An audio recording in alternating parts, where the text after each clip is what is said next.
আসসালামু আলাইকুম সবাইকে। ওয়েলকাম টু অদম্য একাডেমি।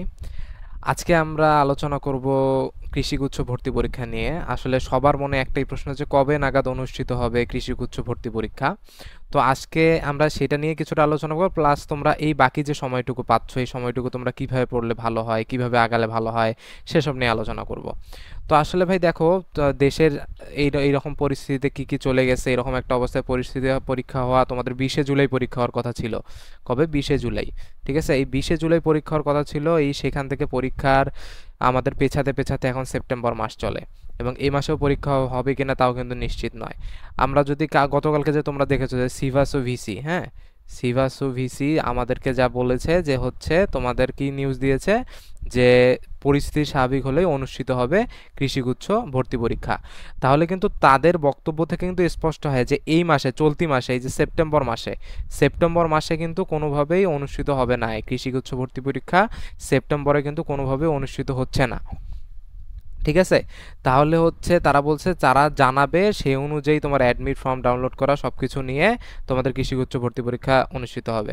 তাহলে আমরা যদি দেখতে পারি যে পরিস্থিতি স্বাভাবিক হতে হতে ভার্সিটি খুলতে বা এসব মিলে তোমার যদি হয় অক্টোবরের শেষের দিকে অথবা নভেম্বরের ফার্স্ট উইকে। ঠিক আছে, নভেম্বরের ফার্স্ট উইকে, নভেম্বর ফার্স্ট উইক, এই সময়টার মধ্যে অক্টোবরের শেষের দিকে না হলেও নভেম্বরের ফার্স্ট উইক, মানে এই নভেম্বরের ফার্স্ট উইকে হওয়ার সম্ভাবনাটাই সবচেয়ে বেশি। কখন? এই নভেম্বরের ফার্স্ট উইকে, নভেম্বরের তোমার হচ্ছে 2 তারিখে অথবা 9 তারিখে। এই 2 তারিখে, এই 2 দিনে হচ্ছে শনিবার। এই 2 দিনে যে কোনো একদিন হয়তো বা অনুষ্ঠিত হতে পারে, বা তার আগে হতে পারে, বললাম অক্টোবরের শেষের দিকে বা নভেম্বরের এই 2 তারিখে বা 9 তারিখে, যে কোনো এক শনিবারে তোমাদের এইটা আর এক্সটেন্ড করবে না, এর মধ্যেই তোমাদের পরীক্ষা অনুষ্ঠিত হবে। তাহলে তোমরা কতটুকু সময় পাচ্ছ ভাইয়া? তোমাদের সময় ধরা যাচ্ছে যে এখনও 1.5 থেকে 2 মাস, 1.5 মাসেরও বেশি সময় আছে। ঠিক আছে, কতক্ষণ? 1.5 মাসেরও বেশি সময় আছে, যেটা একটা হিউজ সময়। আমি জানি কেউ এখন ম্যাক্সিমাম স্টুডেন্ট আর ট্র্যাকের মধ্যে নাই। ঠিক আছে, এই দেশের যা পরিস্থিতি গেছে, পড়াশোনা থেকে বিচ্যুতি, এ সম্বন্ধে বেশিরভাগ স্টুডেন্টই আর ট্র্যাকের মধ্যে নাই, বিশেষ করে এইচএসসি 22।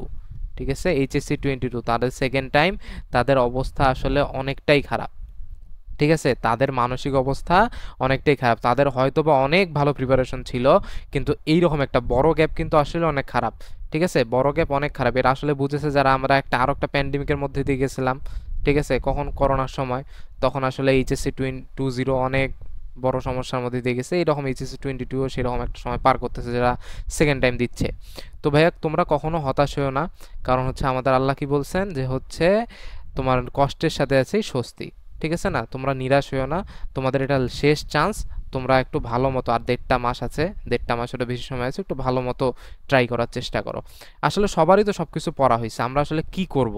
ঠিক আছে, আমরা কি করব? দেখো, ফিজিক্স কেমিস্ট্রির জন্য আমরা কি করতে পারি? এখন তোমরা ওয়ান শট ক্লাসগুলো আছে না, তোমাদের তো ওয়ান শট ক্লাসগুলো আছে। ফিজিক্স কেমিস্ট্রির জন্য আমরা যা করতে পারি যে ওয়ান শট ক্লাসগুলো দেখব।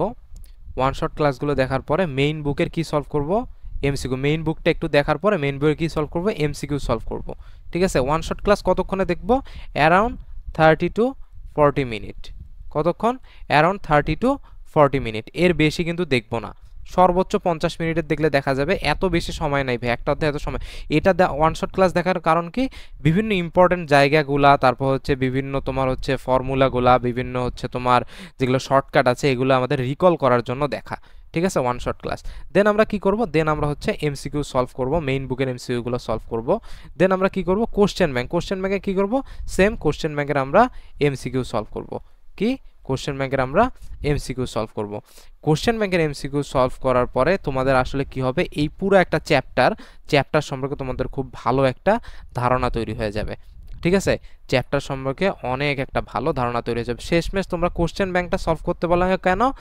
দেখো, কৃষিগুচ্ছে কোশ্চেন রিপিট করে সবসময় কোশ্চেন ব্যাংক করে গেলেই হয় না ভাইয়া, কখনোই না। কখনোই শুধু যে কোনো ভর্তি পরীক্ষায় শুধু কোশ্চেন ব্যাংক করে গেলেই হয় না। কোশ্চেন ব্যাংকটা কেন বলা হয়? কারণ কোশ্চেন ব্যাংকটা যত বেশি সলভ করা যাবে, তোমাদের অভিজ্ঞতা তত বাড়বে। অভিজ্ঞতার একটা দাম আছে, অভিজ্ঞতা তত বাড়বে, তোমরা বুঝতে পারবে কোনখান থেকে কীরকম কোশ্চেন হয়। যেমন তোমাদের ফিজিক্স ফার্স্ট পেপারের কথা ধরো। ঠিক আছে, ফিজিক্স ফার্স্ট পেপারে তোমার যে নিউটনিয়ান বলবিদ্যা আছে না, নিউটনিয়ান বলবিদ্যা, তারপর হচ্ছে কাজ ক্ষমতা শক্তি, এই দুইটা হচ্ছে চ্যাপ্টার থেকে সবসময় কোশ্চেন আসে। তুমি যদি তোমার হচ্ছে 2021-22-এর দিকে যদি তাকাও, বা হচ্ছে 2022-23, ঠিক আছে, 2022-23ই তো গতবার ছিল। এই 2022-23-এ নিউটনিয়ান বলবিদ্যা আর তোমার হচ্ছে কাজ ক্ষমতা শক্তি থেকে প্রত্যেকটা চ্যাপ্টার থেকে 3টা করে এমসিকিউ আসছে। কয়টা করে? 3টা করে। দেখো এইখান থেকে 3টা আর এখান থেকেও কয়টা? 3টা। তাহলে তোমার কয়টা হচ্ছে? 6টা এমসিকিউ ফার্স্ট পেপারে এই দুইটা চ্যাপ্টার থেকেই কিন্তু আসছে, ঠিক আছে না? তাহলে তোমার এই কোশ্চেন ব্যাংক যখন সলভ করা তখন তোমার ধারণা হবে যে কোন অধ্যায়টা ইম্পর্টেন্ট। প্লাস তুমি যে মেইন বুকের এমসিকিউ সলভ করলা, ওয়ান শট ক্লাস দেখলা, এগুলো একটা রিভিশনও এখানে হয়ে যাচ্ছে। আর কোশ্চেন রিপিট তো হয় কিছুটা, তো সেখান থেকেও কাজে লাগলো। তো তোমার কি কাজ হবে? ওয়ান শট ক্লাস করা, মেইন বুক সলভ করা, মেইন বুকের এমসিকিউগুলো সলভ করা, প্লাস হচ্ছে যেমন মেইন বুকের মধ্যে কি অধ্যায় শেষে যে থাকে না, যে অধ্যায় শেষে আমরা কী কী সারসংক্ষেপ জানতেছি, এটা অনেক ভালো মতো পড়া, এটা দাগায় দাগায় খুব ভালো মতো পড়া। দেন তোমার কোশ্চেন ব্যাংকের এমসিকিউ সলভ করা, ঠিক আছে? আর যে ইম্পর্টেন্ট চ্যাপ্টারগুলো আছে, এইরকম ইম্পর্টেন্ট চ্যাপ্টারগুলো, এগুলো তোমরা দেখলে অনেকটা বুঝতে পারবা, বা তোমরা যদি ইউটিউবে সার্চ দাও, কোনখান থেকে দাও, বা আমার ডিসক্রিপশন বক্সেও দিয়ে দেওয়ার চেষ্টা করব, যে সেখান থেকেও তোমরা দেখে নিতে পারবে যে কোন অধ্যায়গুলো বেশি ইম্পর্টেন্ট, ঠিক আছে? তারপর এগুলো করার পরে একটা অধ্যায়টার সম্পর্কে তোমার ভালো ধারণা হইলো, তুমি তারপর সেটার উপর কি দাও? এক্সাম দাও। যেটা হচ্ছে যেটার উপরে কোনো কথা নেই, এই এক্সামের উপরে কোনো কথা নেই। এক্সাম যত বেশি দিবা তোমার হাত তত ফ্রি হবে। আর এখন তো কোনো এক্সাম ছাড়া কোনো কথাই নেই। তোমরা অনেকটা পিছায় গেছো, অনেকটা পড়ালেখার বাইরে আসো, তোমাদের হাত স্লো হয়ে গেছে, তোমাদের ব্রেন জ্যাম হয়ে গেছে, এই কারণে তোমাদের এক্সামের উপরে কোনো বিকল্প নেই। এক্সাম এক্সাম এক্সাম, ঠিক আছে? প্রত্যেকটা অধ্যায় শেষ করার পরে তোমরা বিভিন্ন কোর্সের এক্সাম কিনতে পাওয়া যায়, এগুলো খুব সামান্য, এগুলো নিয়ে এক্সাম দিবা। এক্সাম কেমন হয়, কোশ্চেন কেমন হয় হোক, তোমার এক্সামটা দেওয়ার কারণ কি? তোমার প্রবলেম সলভিং ক্যাপাসিটিটা তৈরি করা। দেন তোমার ফিজিক্স কেমিস্ট্রি তুমি এভাবে পড়লা, তারপরে তুমি ম্যাথের জন্য কি করবো? ওই সেম ওয়ান শট ক্লাসগুলো করবা। তারপর তোমার এই যে type wise guide books question solve, type wise guide book question সলভটা কি ভাইয়া? টাইপ ওয়াইজ কোশ্চেন সলভটা হচ্ছে যে তোমার বিভিন্ন বই থাকে না, যেমন হচ্ছে তুমি ইউসিসির ককটেল বইটা আছে, দেন তোমার আছে হচ্ছে ম্যাথের হচ্ছে জয়কলির বই আছে, গণিত বিচিত্রা আছে, ঠিক আছে? এই বইগুলার যে টাইপ ওয়াইজ এমসিকিউগুলো আছে তোমার অধ্যায় ভিত্তিক, সেই টাইপ ওয়াইজ এমসিকিউগুলা খুব ভালো মতো সলভ করা। কি? টাইপ ওয়াইজ এমসিকিউ, ঠিক আছে? টাইপ ওয়াইজ এমসিকিউ ভালো মতো সলভ করা। কারণ কি? ম্যাথের প্রত্যেকটা টাইপের যে হচ্ছে তোমার শর্টকাট ফর্মুলা থাকে, কি থাকে? Shortcut formula. এই শর্টকাটটা না জানলে তুমি কিন্তু ভাইয়া হাতে কখনোই সলভ করতে পারবা না। তোমার ওখানে এমন কোশ্চেন দিবে না, অ্যারাউন্ড হচ্ছে তোমার ওই কোশ্চেনের মধ্যে হয়তো 2 থেকে 3টা দিতে পারে, যেটা হয়তো কেউ পারবে না, ঠিক আছে?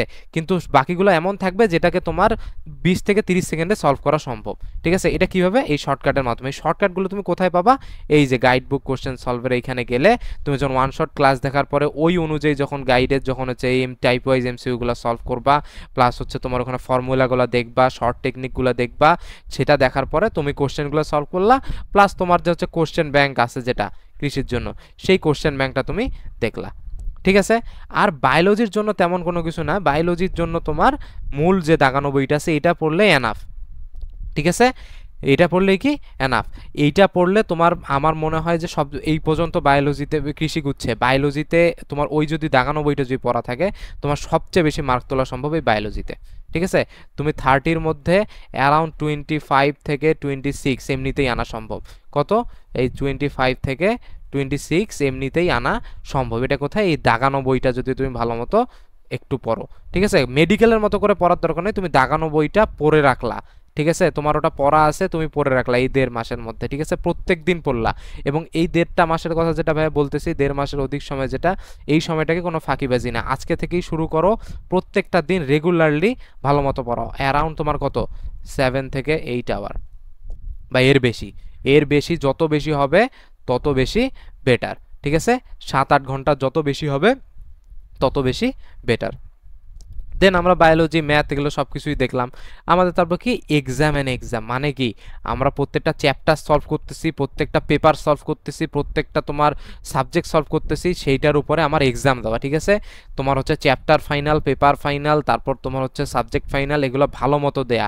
তারপর লাস্টে তো কম্বাইন এক্সামগুলো মাস্ট দিবই, অ্যাটলিস্ট হচ্ছে তোমার 7 থেকে 8টা, 8টা থেকে 10টা কম্বাইন এক্সামগুলো অবশ্যই দিব কৃষিগুচ্ছ রিলেটেড, ঠিক আছে? কিন্তু এক্সামের উপরে কোনো তুমি যেন প্রত্যেক দিন এক্সাম দিতে পারো এরকম অনলাইনে তুমি প্যাকেজ কিনে রাখো, এরকম যেমন তুমি অনলাইনে প্রত্যেক দিন এক্সাম দিতে পারো, বা তোমার সামনে তুমি যেন অফলাইনে দিতে পারলে আরও বেশি বেটার, ঠিক আছে? তার কারণ তোমার এই যে কৃষিগুচ্ছ বা ভার্সিটি বলো, এগুলোতে এর বিকল্প কোনো কিছু নাই, ঠিক আছে না? এর বিকল্প কোনো কিছুই নাই, এক্সামের বিকল্প। এক্সাম দিলে তোমার প্রবলেম সলভিং ক্যাপাসিটিটা তত বেশি বাড়বে।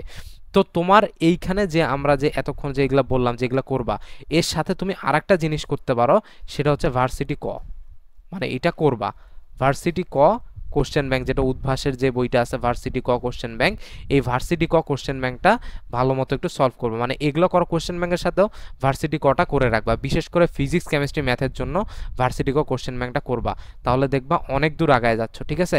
আর তোমার যে প্রবলেম সলভিং ক্যাপাসিটিটা আরও বাড়তেছে, দেন তুমি নিজেকেও যাচাই করতে পারতেছো। ভার্সিটি ক কোশ্চেন ব্যাংকটা এগুলো করার পরে অবশ্যই করবা।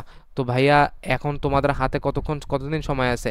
অ্যারাউন্ড 1.5 থেকে 2 মাস, ঠিক আছে? কত মাস? এই যে ধরো 1.5 মাস, ঠিক আছে? ধরো 1.5 মাসই আছে, এর বেশিও আছে, 1.5 মাসই আছে। এই 1.5টা মাসকে তুমি কাজে লাগাও, ঠিক আছে না? অনেক সময় চলে গেছে, অনেক তুমি হচ্ছে হতাশার শিকার হচ্ছে, তোমার ফ্রেন্ডরা ক্লাস শুরু করছে, সেখানে তোমরা কিছু এখনো ভর্তি পরীক্ষা, লাস্ট যে ভর্তি পরীক্ষাটা যেটার জন্য হয়তো অনেক ভালো প্রিপারেশনে রাখছিলা, সেটা এখনো শুরু করতে পারো নি।